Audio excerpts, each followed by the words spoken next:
ভারত সরকারের কতক্ষণ লাগবে? আদানি একটি ভারতীয় কোম্পানি, কতক্ষণ লাগবে যেই 8,000 কোটি টাকা বিল না দিলে আমরা বিদ্যুৎ সরবরাহ বন্ধ করে দেবো? অর্ধেক বাংলাদেশ অন্ধকারে ডুবে যাবে। বাংলাদেশের যে রুজি রুটি, সেই রুজি রুটি বস্ত্র কল, যেটা কটন ইন্ডাস্ট্রি বন্ধ হয়ে যাবে। আমি যেটা হাসি মজাক করে বলি যে এই যে সাম্প্রদায়িক সন্ত্রাসবাদীরা লাফাচ্ছে না বাংলাদেশে, যে ভারতীয়দের ধরে জবাই কর, বিদ্যুৎ সরবরাহ বন্ধ করে দিলে এই সন্ত্রাসবাদী লোকদের লুঙ্গি কিনতে চীন বা পাকিস্তান যেতে হবে। বাংলাদেশে এই যে গল্প ছড়াচ্ছে যে তারা 50টা পাকিস্তান থেকে না চীন থেকে তারা যুদ্ধ বিমান কিনবে, 7,000 কোটি টাকা আদানির ইলেকট্রিক বিল দিতে পারছে না, তারা 50টা যুদ্ধ বিমান কিনবে? 50টা যুদ্ধ বিমানে কত খরচ সেটা জানে তো বাংলাদেশ সরকার? তো প্রশ্নটা হচ্ছে যে এটা, দেখুন, সন্ত্রাসবাদীরা পৃথিবীতে কোনোদিনই তারা শিক্ষিত, বিবেচক, মাথায় বুদ্ধি আছে, এই বদনাম তাদের কেউ দিতে পারবে না। এরা এক শ্রেণীর ধর্মান্ধ মানুষ, তাদের কোনো সম্পর্ক নেই বুদ্ধি বিবেচনা, আন্তর্জাতিক কূটনীতি, অর্থনীতির সঙ্গে কোনো সম্পর্ক নেই, আত্মঘাতী বলা যেতে পারে। কিন্তু ইউনূস তো একটু পড়াশোনা জানা লোক, সে কি করে এইগুলোতে প্রভোকেশন করছে? কারণ ইউনূস খুব ভালো করে জানে যে ওর এই লাফাজাতি যা, সেটা 20 জানুয়ারি অব্দি। 21শে জানুয়ারি ডোনাল্ড ট্রাম্প এসে গেলে, কারণ ডোনাল্ড ট্রাম্প, একটা কথা মনে রাখতে হবে, ডোনাল্ড ট্রাম্প কিন্তু সম্ভবত একমাত্র আমেরিকার প্রেসিডেন্ট যার সময়ে 5 বছরে কোন রকম যুদ্ধ কিন্তু আমেরিকা লিপ্ত হয়নি। ডোনাল্ড ট্রাম্পের আগে সবাই, Ronald Reagan, George Bush senior, George Bush junior, Bill Clinton, Barack Obama, সবার সময় যুদ্ধ হয়েছে, কিন্তু রোনাল্ড রেগানের সময় যুদ্ধ হয়নি। এবং রোনাল্ড রেগান কিন্তু সাংঘাতিক ভাবে এই সন্ত্রাসবাদ বা জিহাদের বিরোধী। এখন ডোনাল্ড ট্রাম্প ক্ষমতায় আসার পরে যদি ইউএস এমবার্গো চালু করে, এবং যদি আমেরিকা এমবার্গো করে, ভারত এমবার্গো করে, ইউরোপিয়ান কান্ট্রিগুলো এমবার্গো চালু করে বাংলাদেশের বিরুদ্ধে, বাংলাদেশ তো না খেয়ে মরে যাবে। লড়াইটা করবেন কোত্থেকে? অর্থনীতির জোর কোথায়? সামরিক শক্তির ব্যাপারটা তো আমি গেলামই না, মানে সে তো বাংলাদেশের সামরিক শক্তি আর ভারতের সামরিক শক্তি যদি কম্পেয়ার করেন, নিয়ারেস্ট কম্পারিজন হচ্ছে ভারতের ক্রিকেট টিম আর বাংলাদেশের ক্রিকেট টিম, এটা হচ্ছে নিয়ারেস্ট কম্পারিজন। তো সেখানে এই যে সেনানায়করা, যে প্রাক্তন সেনা কর্মীদের যারা নামিয়েছেন রাস্তায়, যেটা খোকন ভাই বললেন, আমাদের কাছেও আসছে, আমরা তার ভিডিও দেখছি, তারা নিজেরাও তো জানেন যে তারা কি বলছেন। 4 ঘন্টায় কলকাতা দখল করবেন? বর্ডার ক্রস করার চেষ্টা করে দেখুন, একটু প্রভোকেশন দিয়ে রাখুন। বাট ভারত সরকার কিন্তু সঠিকভাবে সাংঘাতিক সংযম মেনটেন করছে, কারণ আমরা কোনো কম্পেয়ারই রাখা যায় না। আর ভারত যুদ্ধবাজ দেশ বলে পরিচিত নয়, আমরা গান্ধী বুদ্ধর দেশ। তার মানে এই নয় যে ভারতকে কেউ চোখ দেখাবে, ভারতের রাষ্ট্রীয় সুরক্ষার উপর আঙ্গুল তুলবে বা বিপন্ন করবে, তাহলে কিন্তু তার সমুচিত জবাব এই বাংলাদেশের সন্ত্রাসবাদীদের সরকার পেয়ে যাবে।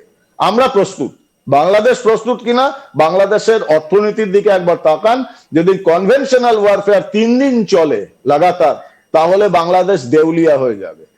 আর 3 দিন ছেড়ে দিন, আমি দায়িত্ব নিয়ে বলছি, যদি অ্যাকচুয়াল সম্মুখ সমর হয়, বাংলাদেশ 24 ঘন্টার বেশি টিকতে পারবে না, কোনো সম্ভাবনা নেই। বাংলাদেশকে সাপোর্টটা করবে কে? ভৌগোলিক ভাবে বাংলাদেশকে কোথায়? আজকে জলপথ, সমুদ্র পথটা যদি ভারত কন্ট্রোল করে নেয়, পাকিস্তান, চীন সৈন্য পাঠাবে কোথা থেকে? আর চীন পৃথিবীর সব থেকে বড় আগ্রাসী ব্যবসায়িক রাষ্ট্র। চীনকে কমিউনিস্ট রাষ্ট্র আমি বলি না, এখন সব থেকে বড় ব্যবসায়িক রাষ্ট্র। যেখানে বিজনেস ইন্টারেস্ট আছে সেখানে চীন যাবে। চীন যুদ্ধবাজ দেশ হিসাবে সুদূর চীন থেকে ভারতের সঙ্গে লড়াই, আমেরিকার সঙ্গে লড়াই করে, রাশিয়ার সঙ্গে লড়াই করে চীন বাংলাদেশে সৈন্য পাঠাবে, এটা আমি বিশ্বাস করি না, এটা সম্ভব হবেও না। বাকি রইল পাকিস্তান, সে আমরা দেখে নেব, অতীতেও দেখেছি, ভবিষ্যতেও দেখে নেব। আমি আবার বলি, পাকিস্তান এই মুহূর্তে যে জায়গায় রয়েছে, অর্থনীতি, আজকে পৃথিবীতে যে কোনো রাষ্ট্র শুধু সামরিক শক্তিতে বড় হওয়াটা বড় কথা নয়, আসল হচ্ছে তার অর্থনীতি।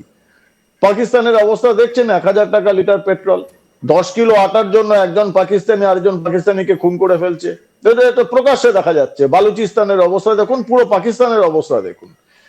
সেই জায়গায় পাকিস্তানের আইএসআই এর সমস্যা হচ্ছে, আইএসআই বিভিন্ন সন্ত্রাসবাদী সংগঠন, মধ্যপ্রাচ্যের কিছু রাষ্ট্র যারা ইসলামিক মৌলবাদকে ফান্ডিং করে, তাদের হাজার হাজার কোটি টাকা নিয়ে এই আইএসআই চলে। আইএসআই পাকিস্তান সরকারের টাকায় চলে না। এবার আইএসআই এর যারা মাথা রয়েছে তাদের এই টাকাটা তো নিজেদের আত্মসাৎ করতে হবে, তার জন্য তাকে ভারতের সঙ্গে যুদ্ধের একটা জিগির জাগিয়ে রাখতে হবে। একটা বাংলাদেশে একটা সন্ত্রাসবাদী শক্তির উত্থান বা সাম্প্রদায়িক উত্থান বা খিলাফত শাসনের উত্থান, এই ব্যাপারগুলোকে জাগিয়ে রাখতে হবে। তার জন্য এই আইএসআই এই সমস্ত করছে। আমরা আইএসআই কে বা পাকিস্তানকে কোনো রকম গুরুত্ব দিচ্ছি না। পাকিস্তান বা আইএসআই কে গুড়িয়ে দেওয়া ভারতের জন্য কয়েক ঘন্টার ব্যাপার। আমরা একটু কনসার্ন বাংলাদেশের জন্য, কারণ যে বাংলাদেশের মানুষকে আমরা ভাই বলে ডাকি, এতে কোনো সন্দেহ নেই বাংলাদেশের বহু লোকের হয়তো হতে পারে এতে বাজে লাগতে পারে, ভারত চিরকাল বাংলাদেশকে ছোট ভাই হিসেবে দেখেছে। কারণ ভারত বাংলাদেশের জন্মে একটা বড় ভূমিকা নিয়েছিল, তো সেই ভূমিকাটা কিন্তু ভারত এখনো পালন করে চলেছে। আপনি দেখুন, আদানির থেকে এখনো অব্দি 8,500 কোটি টাকা বাংলাদেশ সরকারের বাকি রয়েছে, বিদ্যুতের বিল দিতে পারছে না।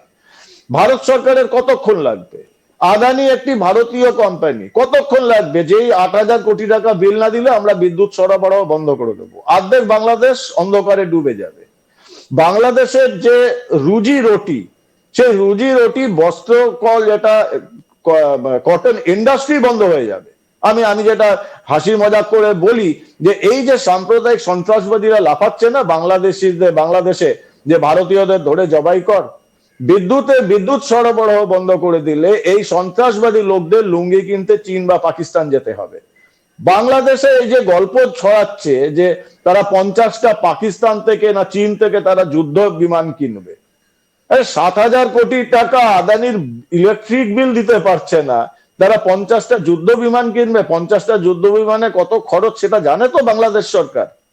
তো প্রশ্নটা হচ্ছে যে এটা দেখুন, সন্ত্রাসবাদীরা পৃথিবীতে কোনোদিনই তারা শিক্ষিত, বিবেচক, মাথায় বুদ্ধি আছে, এই বদনাম তাদের কেউ দিতে পারবে না। এরা এক শ্রেণীর ধর্মান্ধ মানুষ, তাদের কোনো সম্পর্ক নেই বুদ্ধি বিবেচনা, আন্তর্জাতিক কূটনীতি, অর্থনীতির সঙ্গে কোনো সম্পর্ক নেই, আত্মঘাতী বলা যেতে পারে। কিন্তু ইউনূস তো একটু পড়াশোনা জানা লোক, সে কি করে এইগুলোতে প্রভোকেশন করছে? কারণ ইউনূস খুব ভালো করে জানে যে ওর এই লাফা জাতি যা, সেটা 20 জানুয়ারি অব্দি। 21শে জানুয়ারি ডোনাল্ড ট্রাম্প এসে গেলে, কারণ ডোনাল্ড ট্রাম্প, একটা কথা মনে রাখতে হবে, ডোনাল্ড ট্রাম্প কিন্তু সম্ভবত একমাত্র আমেরিকার প্রেসিডেন্ট যার সময়ে 5 বছরে কোন রকম যুদ্ধ কিন্তু আমেরিকা লিপ্ত হয়নি। ডোনাল্ড ট্রাম্পের আগে সবাই, Ronald Reagan, George Bush senior, George Bush junior, Bill Clinton, Barack Obama, সবার সময় যুদ্ধ হয়েছে, কিন্তু রোনাল্ড রেগানের সময় যুদ্ধ হয়নি। এবং রোনাল্ড রেগান কিন্তু সাংঘাতিক ভাবে এই সন্ত্রাসবাদ বা জিহাদের বিরোধী।